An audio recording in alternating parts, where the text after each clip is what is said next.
वालेकुम गाइस, क्या हाल है। उम्मीद है सब ठीक ठाक होंगे, खैरियत से होंगे। आप देख रहे हैं सादी रिएक्ट्स यूट्यूब चैनल और मेरा नाम है सरदार साहद।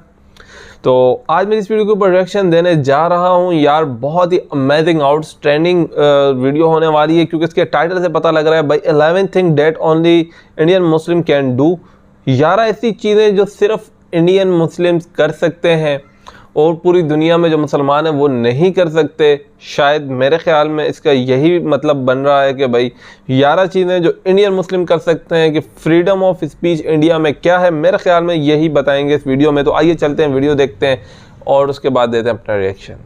फ्रेंड्स, मैं हूं गौरव और हिंदुस्तान आजादी के बाद से नहीं सदियों से एक सेक्युलर कंट्री रहा है, जिसके चलते हिंदुस्तान के दूसरे सबसे बड़े धर्म यानी इस्लाम को मानने वाले मुसलमानों ने 7वीं शताब्दी में हमारे देश की मिट्टी में कदम रखा था। लेकिन हैरानी की बात तो यह है कि आजादी के बाद 1951 के सेंसस में जहां हिंदुस्तानी पॉपुलेशन की गिनती में सिर्फ 10.4% मुसलमान थे, वो 2011 में 14.2% यानी 1720 लाख हो चुके थे। वहीं पर पाकिस्तान, जहां पर 24% हिंदू लोग थे, वो घटकर 1% भी नहीं बचे हैं।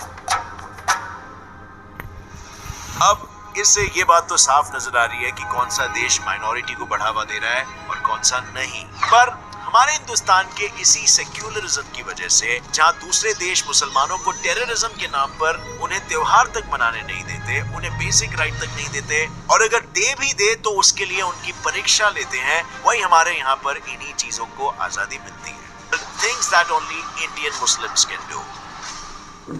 अब फ्रेंड्स, ये वीडियो शुरू करने से पहले मैं सबसे पहले ये बोलना चाहूंगा कि मुस्लिम्स भी उतने ही इंडियन हैं जितने कि हिंदूज हैं।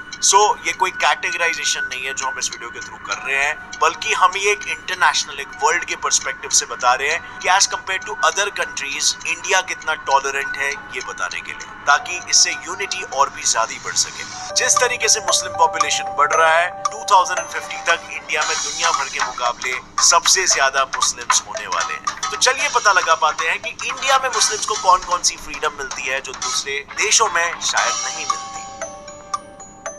और इस लिस्ट में सबसे पहला नाम है फेस्टिवल यानी त्योहारों का।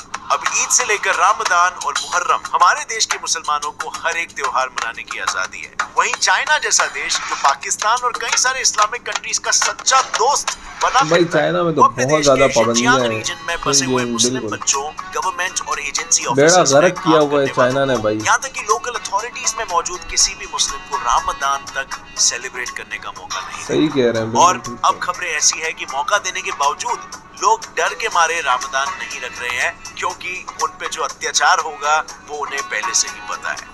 पर ये तो कुछ भी नहीं है। यहाँ के मुसलमानों को पॉलिटिकल एजुकेशन कैंप्स में रखकर उन्हें चाइनीज सिखाने के साथ उन्हें चाइना की कम्युनिस्ट पार्टी की तारीफों वाले गाने भी गवाए जाते हैं, और ये सब सिर्फ इसीलिए ताकि टेररिस्ट थ्रेट को खत्म किया जा सके।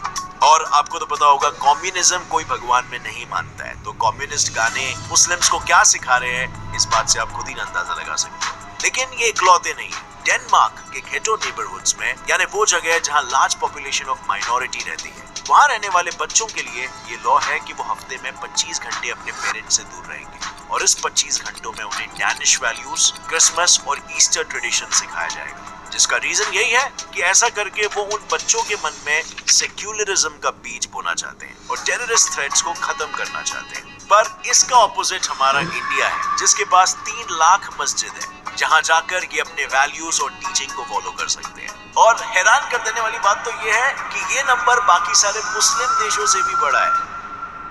अब दोस्तों, वीडियो में आगे बढ़ने से पहले मैं आपको एक जबरदस्त वेबसाइट के बारे में बताना चाहता हूं, जिसका नाम है वेगस 11। वेगस 11 की मदद से आप अपने घर में बैठे बैठे ही थोड़ा सा दिमाग लगा के बहुत सारा पैसा जनरेट कर सकते हैं। अब आप पूछोगे वो कैसे? बहुत ही सिंपल है। डिस्क्रिप्शन में आपको एक लिंक मिल जाएगी, उस पर आपको क्लिक करना है, और जैसे आप क्लिक करोगे आप पहुंच जाओगे ब्राउजर पर, जिसमें आपको वेगस 11 की वेबसाइट दिखेगी। फिर इसमें आपको रजिस्टर करना है, और एक बार रजिस्टर करने के बाद अगर आप इसे अपने फ्रेंड के साथ शेयर करते हो और वो भी रजिस्टर करता है, तो भी आपको पैसे मिलते हैं। इस ऐप में आप भी डिपॉजिट करके पैसे कमा सकते हो। इसमें मिनिमम डिपॉजिट 200 है। इसके बाद अगर आपका मैच प्रेडिक्शन स्किल अच्छा है, तो आप फॉर एग्जांपल क्रिकेट मैच या फुटबॉल मैच में कौन सी टीम जीतेगी ये प्रेडिक्ट कर सकते हो अपने एक्सपीरियंस के बेसिस पर। और अगर आपका प्रेडिक्शन सही होता है तो आपको मिलता है है ढेर सारा बोनस।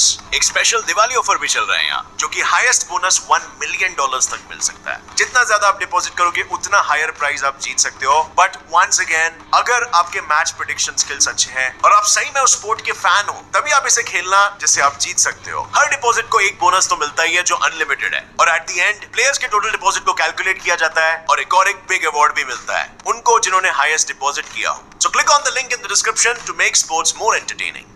अब बढ़ते हैं दूसरे पॉइंट पर, जिसकी झलक मैंने आपको वीडियो की शुरुआत में दी थी। तो अब इंडिया में हिंदू हो, मुस्लिम हो, क्रिश्चियन हो, सिख हो या कोई भी हो, सबको पासपोर्ट, जो हर सिटीजन के लिए एक बेसिक चीज है, उसके लिए अपने डॉक्यूमेंट्स देने होते हैं और पासपोर्ट तैयार। लेकिन पाकिस्तान जो एक मुस्लिम कंट्री है, वहाँ मुसलमानों को अपने मुसलमान होने का प्रूफ देना पड़ता है। मतलब कि वो प्रॉफेट मोहम्मद को कितना मानते हैं, ये साबित करना होता है। और इसके लिए उन्हें वहां पर सारे सिटीजन से एक फॉर्म पर साइन करवाया जाता है, जिसमें ये लिखा होता है कि अहमदीस पाकिस्तानी नहीं है, और जो इस पर साइन नहीं करता उसे पासपोर्ट नहीं मिलता है। अब इसमें कितनी सच्चाई है, ये पाकिस्तान के यूट्यूबर्स की हिलती हुई मुंडियां ही बता रही है। साइन करना होता है जिस पर लिखा होता है कि लेकिन आपको ये भी बता दूं कि अहमदीस या अहमदियास होते अहमदीस पाकिस्तान में एक माइनॉरिटी है, और माइनॉरिटी के साथ साथ पाकिस्तान में अहमदीस को मुसलमान तक नहीं माना जाता। और ऐसा सिर्फ इसीलिए क्योंकि उनका ये मानना है कि मसीहा गुलाम अहमद प्रॉफेट मोहम्मद के मरने के बाद भी जिंदा रहे थे। लेकिन पाकिस्तानियों को इसका बिल्कुल उल्टा लगता है। तभी तो सन 1974 में इन्हें नॉन मुस्लिम डिक्लेयर कर दिया गया था, और तब से लेकर अब तक सारे पाकिस्तानियों को अपने मुसलमान होने का प्रूफ देना पड़ता है। पर अब अपने देश के बाहर निकलने का भी इन लोगों के पास कोई रास्ता नहीं है, क्योंकि पासपोर्ट बन भी गया तो क्या ही हो जाएगा जब दूसरी कंट्रीज इन लोगों को अपने देश में घुसने तक का मौका नहीं देगी। अब देखो, हमारे देश से जब कोई भी बाहर जाना चाहता है तो वो जा सकता है, और दूसरे देश बड़े प्यार से हमारे देश के लोगों को अपने कंट्री में एंट्री देते हैं। वहीं अमेरिका जैसे सेक्युलर देश में, जहाँ आपको दुनिया के सारे कंट्री से आए अलग अलग रंग, रूप, वेशभूषा, भाषाएं वाले लोग मिल जाते हैं, उसने 2017 में सीरिया से लेकर Libya, Iran, Iraq, Somalia, Sudan और येमेन, इन सारे ही कंट्रीज के मुस्लिम्स को अपने देश में मुस्लिम बैन लगाकर आने से बैन कर दिया था। और इसके पीछे का रीजन क्या था आपको पता है?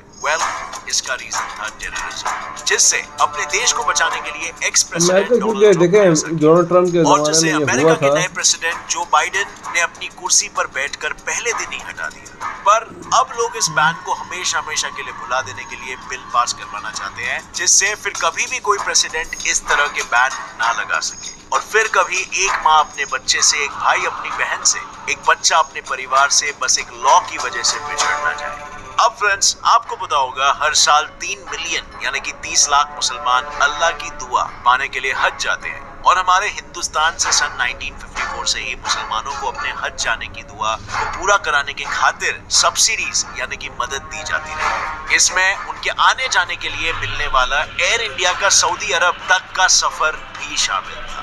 लेकिन 2011 में मुसलमानों को मिलने वाली सब्सिडी को थोड़ा घटा दिया गया।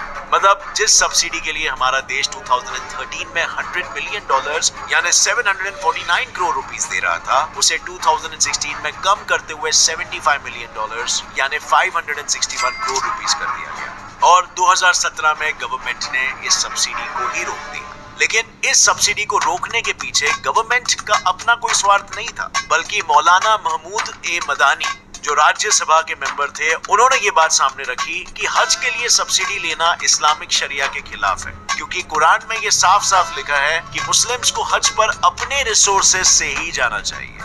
कि हज सब्सिडी गैर जरूरी के मुसलमानों को दी जाने की जरूरत नहीं है, क्योंकि हज को जाना है तो मैं बगैर सब्सिडी के भी जाऊंगा।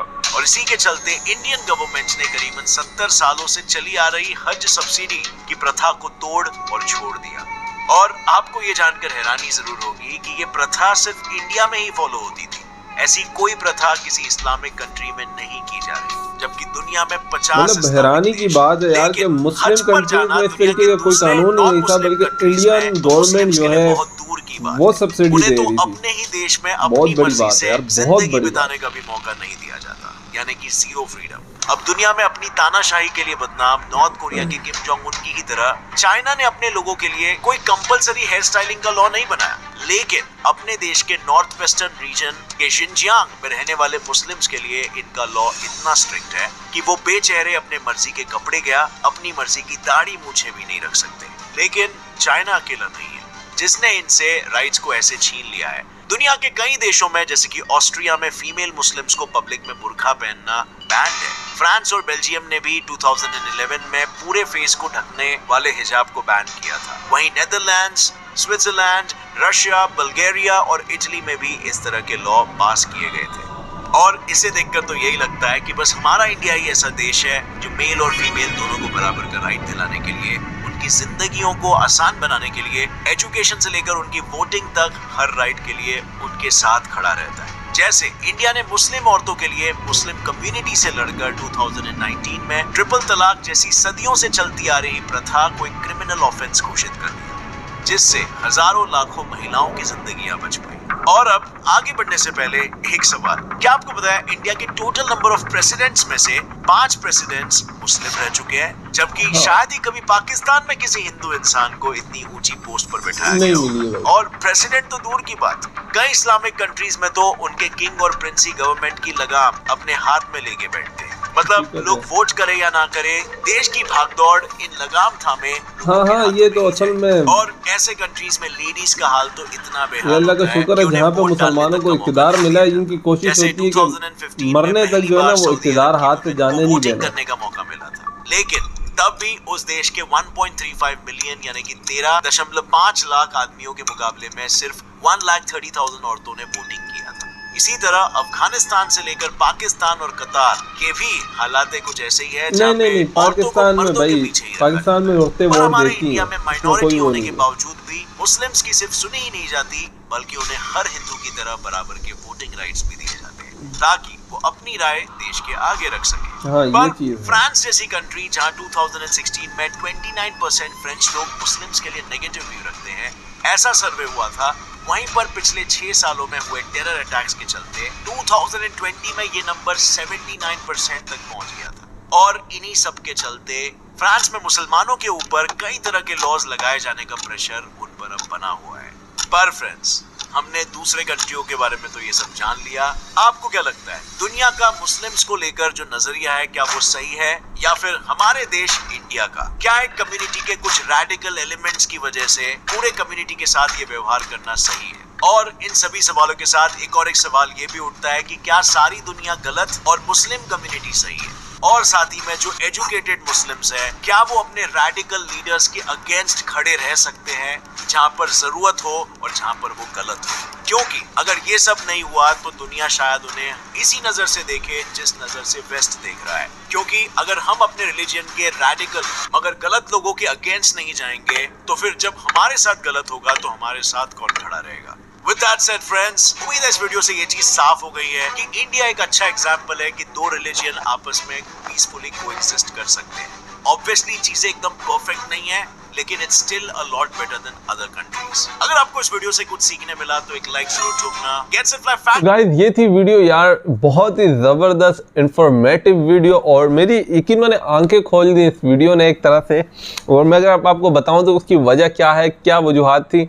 सबसे पहली वजह जो इनकी मुझे बहुत हैरत अंगेज़ लगी और अलग लगी कि इंडियन गवर्नमेंट जो है मुसलमानों को जो है 100 मिलियन की सब्सिडी दे रही थी यार, मतलब बहुत बड़ी सब्सिडी। और हज पैकेज के लिए जो मुसलमानों का मतलब एक फरीज़ा है हज, उसके लिए इतनी बड़ी सब्सिडी, जो कि मैं समझता हूँ हर मुसलमान के लिए आसानी पैदा करता था हज में जाने के लिए। और वो आखिर अगर उन्होंने बताया कि बंद हुई है तो उसकी वजह भी मुसलमानों के एक रहनुमा थे जिन्होंने पार्लियामेंट में एक बिल मंजूर करवाया कि यार ये चीज़ जो है ये इस्लाम में जायज़ नहीं है कि किसी से पैसे लेकर या किसी की सब्सिडी के ऊपर आप हज के ऊपर जाएं, बल्कि अगर मुसलमान जाना चाहता है तो वो खुद जाए। तो मैं समझता हूँ ये गवर्नमेंट के लेवल पे अगर देखा जाए, इतने साल तक गवर्नमेंट के लेवल पे सब्सिडी देना बहुत बड़ी बात है। हत्ता कि इंडिया जो है कोई मुस्लिम मुल्क नहीं है, उसमें अक्सरियत हिंदू कम्युनिटी रहती है, मुसलमान जो है वहाँ अक़लियत में है, माइनॉरिटीज़ में है, लेकिन उसके बावजूद इतनी बड़ी सब्सिडी देना यार मेरे लिए ख़ास तौर से एज अ पाकिस्तानी बहुत ही मतलब अचंभे की बात है, हैरत की बात है यार गवर्नमेंट की तरफ से इस तरीके के इकदाम मुसलमानों के लिए। लेकिन मैं इसको अप्रिशिएट करूँगा कि इंडियन गवर्नमेंट को, और भाई मानता हूँ भाई कि वाकई मुसलमानों के साथ जो इन्होंने इकदाम किए हैं तरक्की के लिए, और इनके लिए मतलब कि हर फोरम के ऊपर गवर्नमेंट मुसलमानों के साथ खड़ी है, इंडियन गवर्नमेंट। फिर आगे इन्होंने बताया कि जिस तरीके से त्योहारों का कि भाई रमज़ान में छूट है आपको और बहुत सारी चीज़ों में छूट दी हुई है, जिस तरीके से और कंट्रीज़, चाइना का इन्होंने जिक्र किया कि चाइना नहीं देता इतनी छूट, और फ्रांस जर्मनी में बुर्का निकाब के ऊपर पाबंदी लगाई हुई है। लेकिन यार यही चीज़ है, मैंने आज तक मतलब बहुत इंडियन वीडियोस देखी, इंडियन पॉलिटिशियन की वीडियोस देखी, इंडियन लोगों की वीडियोस देखी, लेकिन किसी की आज तक ये बात मैंने नहीं सुनी कि मुसलमानों के भाई नमाज़ पढ़ने पे पाबंदी लगा दो, अजान देने पे पाबंदी लगा दो, या फिर आप जो है बुर्के के ऊपर पाबंदी लगा दो। ये मतलब फाशिस्ट जैन जो होते हैं ना, ये वो लोग बात करते हैं। और इंडिया में मैंने ये वबा या ये हवा नहीं देखी, बल्कि और कंट्रीज़ में ये चीज़ मैंने देखी है। कभी किस कंट्री का बंदा आएगा भाई बोलेगा भाई बुर्के के ऊपर बैन लगाओ, और लगे हुए भी है। कई कंट्रीज़ का इन्होंने जिक्र किया जहां बुर्का पहनने पे पाबंदी है और मुसलमानों को एक स्पेशल अलग से ट्रीट किया जाता है, एक अलग माइनॉरिटी के हिसाब से ट्रीट किया जाता है। लेकिन इंडिया में भाई जिस तरीके से हिंदू ज़िंदगी गुजार रहे हैं, जिस तरह अक्सरियती कौम होने के, मज़हब होने के बावजूद हिंदू ज़िंदगी गुजार रहे हैं, उसी तरीके से सेम मुसलमान भी ज़िंदगी अपनी गुजार रहे हैं। उनको किसी तरीके के मसले मसाइल नहीं है, टेंशन नहीं है।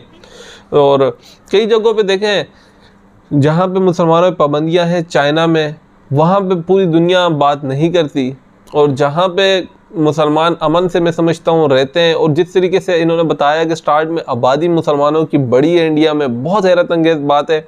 और 2050 तक बता रहे हैं कि दुनिया में सबसे ज़्यादा पॉपुलेशन, मुस्लिम पॉपुलेशन रखने वाला मुल्क हिंदुस्तान होगा।